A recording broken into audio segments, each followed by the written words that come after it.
ओम नमः शिवाय।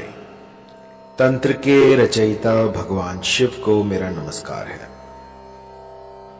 आज कुछ ऐसा लेकर आया हूं जो कि किसी भी स्त्री पुरुष को पलक झपकते ही आपके अधीन कर देगा।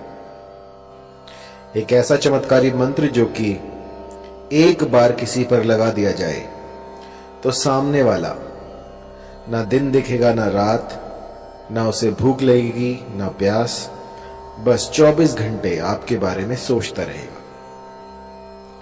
बहुत ही चमत्कारी, बहुत ही पावरफुल मोहिनी मंत्र आज मैं आपके लिए लेकर आया हूं।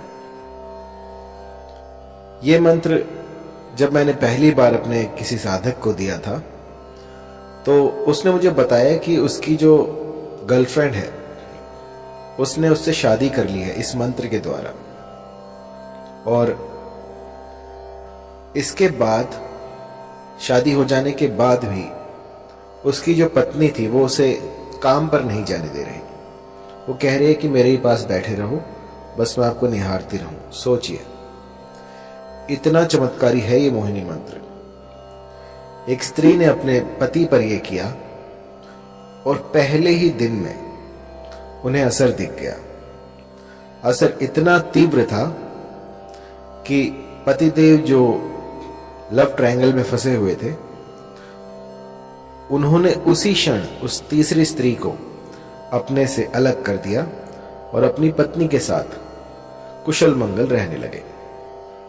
जब मैंने ऐसे ऐसे चमत्कार देखे तो यकीन मानिए मुझे भी इस मंत्र की सार्थकता पर विश्वास हुआ। मन के किसी भी कोने में यदि मंत्र के प्रति संदेह हो, कुछ भी ऐसा हो जो कि नेगेटिव ऊर्जा को बढ़ा रहा हो, सबसे पहले उसे खत्म कीजिए और उसके बाद मंत्र की साधना प्रारंभ करें। ऐसा करने से मंत्र जो है वो सिद्ध हो जाते हैं और जातक को अभिष्ट फल देते हैं। मैंने लाखों मंत्र दिए हैं और लाखों लोगों पर मोहिनी मंत्र प्रयोग किए हैं और ऐसा कोई नहीं गया जिसने कि मोहिनी मंत्र को इस्तेमाल में लाया हो और उसका असर ना देखा हो। बहुत ही तीव्र लगने वाला मोहिनी मंत्र जो कि कभी खाली नहीं जाता। ये जो मोहिनी मंत्र है ये होता है किसी को अपने अधीन करने के लिए। मान लीजिए कोई स्त्री है, कोई पुरुष है, वो आपकी बात नहीं मान रहा है लेकिन आप चाहते हैं कि अपना उल्लू सीधा हो जाए, आपका काम बन जाए, या वो आपके प्रेम प्रसंग में आ जाए या आपको लाइक करने लग जाए, लेकिन लाख यत्नों के बाद भी वो जो आप चाहते हैं, जो जैसी आपकी मंशा है वैसा हो नहीं पा रहा, तो एक बार मेरे इस मोहिनी मंत्र को लगा के देखिए। यकीन मानिए देखते ही देखते जो भी साध्य व्यक्ति होगा वो आपके कदमों में आ गिरेगा। मैंने ऐसे ऐसे चमत्कार देखे हैं इस मोहिनी मंत्र से जिनकी की व्याख्या नहीं की जा सकती, अतुल्य है। ऐसे ऐसे चमत्कार होते हैं इस मोहिनी मंत्र से कि जिनमें की आंखें जो हैं समझ नहीं पाती और दिमाग जो वो कंफ्यूज हो जाता है कि ऐसा हो सकता है। बहुत ही पावरफुल इस मोहिनी मंत्र का आज मैं आपको विधान बताने वाला हूं, किस भली प्रकार से आपको ये करना है। और मंत्र थोड़ा लंबा है तो इसको जो है गौर से सुनिएगा। इस मोहिनी मंत्र को विष्णु ने स्वयं सिद्ध कर रखा है।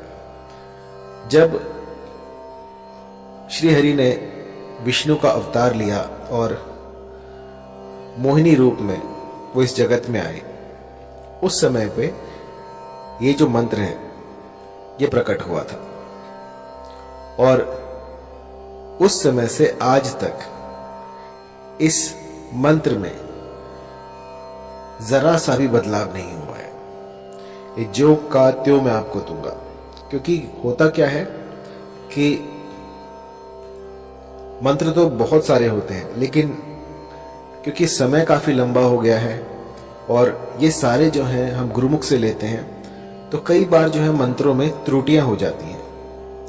लेकिन जब आप इनकी सार्थकता देखते हैं, जब ये आपके बिगड़े काम बना देते हैं, तो समझ में आता है कि हाँ, ये मंत्र सही है। तो मैंने इसे बहुत से लोगों पर ट्राई किया है और इस मंत्र ने मुझे कभी निराश नहीं किया और बहुत ही चमत्कारी मंत्र है। थोड़ा लंबा है तो आपको ध्यान से सुनना होगा। आइए शुरू करते हैं। मंत्र है ओम नमो मनमोहिनी, मोहिनी चला, गैर के मस्तक धरा, तेल का दीपक जला, जल मोहू थल मोहू, मोहू सारा जगत, मोहिनी रानी जा शैया पेला, न लाए तो गौरा पार्वती की दुहाई, लोना चमारिन की दुहाई, नहीं तो वीर हनुमान की मान। मंत्र थोड़ा लंबा है तो गौर से सुनिएगा। ओम नमो मनमोहिनी, मोहिनी चला, गैर के मस्तक धरा, तेल का दीपक जला, जल मोहू थल मोहू, मोहू सारा जगत, मोहिनी रानी जा शैया पेला, न लाए तो गौरा पार्वती की दुहाई, लोना चमारिन की दुहाई, नहीं तो वीर हनुमान की मान।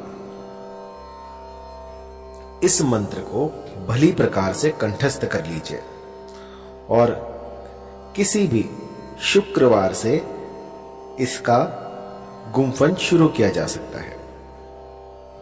आपको कोई भी ऐसा स्थान ढूंढना होगा जहां पर कि आपकी साधना कर पाए। पूर्व तैयारी आपको करनी होगी और उसमें आपको चमेली का तेल लेना है। चमेली का तेल लेकर उसका दिया लगाना है और आपको उस पर अपना, जब आप दीपक जलाएं, जब भी साधना में बैठे तो सबसे पहले दीपक जलाएं और उसकी लौ पर अपना हाथ रखें और अग्निदेव से इस साधना में आप सफल हों ऐसी प्रार्थना करें और उनको, जो भी आप अनुष्ठान कर रहे हैं, उनका साक्षी बनाएं कि मैं आपके सामने ये अनुष्ठान कर रहा हूं, कर रही हूं और मेरा ये मनोरथ है, इसको शीघ्र अतिशीघ्र पूर्ण करें और फिर अपनी साधना में लग जाएं। इस मंत्र का 5 दिन 108 की संख्या में आपको जाप करना है। 5 दिन आपको इसका जाप करना है जिससे कि ये सिद्ध हो जाएगा। और जब ये प्रयोग आप करने बैठे तो एक चमेली के तेल का दीपक जलाएं और जब खत्म हो जाए 108 संख्या जब आप पूरी कर लें तो अपनी तर्जनी उंगली से उस दीपक में से थोड़ा सा तेल जो अपनी उंगली पे लगाएं और उसका टीका लगाएं और उस समय पर अपना जो भी मनोरथ है उसको स्पष्ट करें कि वो जो फला स्त्री है या जो फला पुरुष है वो मेरे अधीन हो जाए। ऐसा कहकर आपको 5 दिन बस ये छोटा सा मोहिनी का उपाय कर देना है और इसके बाद आप देखेंगे कि ये प्रकृति जो है अपने भीतर बदलाव कर रही है सिर्फ आपके लिए। कुछ ऐसा घटित होगा जो कि आप सोच भी नहीं सकते। जहां आप देखोगे आपको वही दिखेगी या दिखेगा और वो उसे ना भूख लगेगी ना प्यास, बस 24 घंटे वो आप ही को ढूंढेगा कि वो कहां है। जब तक वो आपको ना देख ले तब तक बिलक उठेगा। बस जिस भली प्रकार से मैंने आपको समझाया है, इस गुप्त विधि से आप जो है इस मंत्र का जाप करें, इसकी साधना करें और फिर देखें किस तरह से मां भगवती आपकी मुरादें पूरी कर देती हैं। ये सिद्ध मंत्र है। ऐसा आज तक नहीं हुआ कि इस मंत्र ने किसी के लिए काम ना किया हो। बस एक बात मैं कहना चाहूंगा कि कभी भी इस मंत्र का किसी का अनिष्ट करने के लिए प्रयोग ना करें। कई लोग जो हैं वो मंद बुद्धि होते हैं, किसी और को हानि पहुंचाने के लिए, किसी का अनिष्ट करने के लिए इस तंत्र का सहारा लेते हैं। तो मेरी जो विद्याएं हैं वो किसी का घर बचाने के लिए है। यदि पारिवारिक रिश्तों में कोई मनमुटाव हो जाए, कुछ दूरी आ जाए, तो उनको दूर करने के लिए ये सारे प्रयोग मैं आपको बताता हूं। किसी का उल्लू सीधा करने के लिए, किसी का लाभ उठाने के लिए इन विद्याओं को प्रयोग में लाना वर्जित है। जो भी गुटखा खाता है, शराब पीता है, किसी भी तरह का व्यसन करता है, तो उनके लिए ये सारे जो तंत्र हैं ये बाधित है। अगर वो करने जाएंगे तो इसका जो है कुप्रभाव, दुष्प्रभाव उनको झेलना पड़ सकता है। तो साधना से पूर्व अपने आप को पवित्र करें, कुछ ऐसा करें जिससे कि आप पूर्णतः स्वस्थ हो जाएं। किसी भी, जैसे मान लीजिए आपकी जो मति है वो भी भ्रष्ट नहीं होनी चाहिए। आप जहां जाएं वहां पर आपका व्यवहार भी देखा जाएगा। यदि आपका व्यवहार दूसरों के प्रति खराब है और आप साधनाएं कर रहे हैं तो उसका कोई फायदा नहीं है। सबसे पहले अपने भीतर में अलख जगाएं और उसके बाद साधनाओं में उतरें। क्योंकि कई लोग जो हैं वो मेरे मंत्रों को जाप करते हैं और उसके बाद जब थोड़ा बहुत उनको दिखने लग जाता है तो अपने भीतर जो है वो एक अभिमान पाल लेते हैं कि हम तो बहुत बड़े तांत्रिक बन गए। तो ऐसा मत कीजिएगा। ये जो जितना भी मैं आपको बता रहा हूं ये मानव कल्याण के लिए है, इसका दुरुपयोग ना करें। और जब भी कोई चमत्कार दिखे आपको तो आपको उसको छुपाना है, लोगों में बताना नहीं है, मदारी ना बने। बस अपने तक उस चमत्कार को रखें और मुझे जरूर बताएं, क्योंकि मुझे जो है गुरु से कोई भी बात छुपानी नहीं चाहिए। जब कोई मेरे पास अपने अनुभव लेके आता है तो मुझे बहुत प्रसन्नता होती है कि मेरे इस मंत्र ने उनका घर बचा लिया, इस मंत्र से जो है उनके घर में खुशहाली आई। तो इससे बड़ी बात क्या होगी।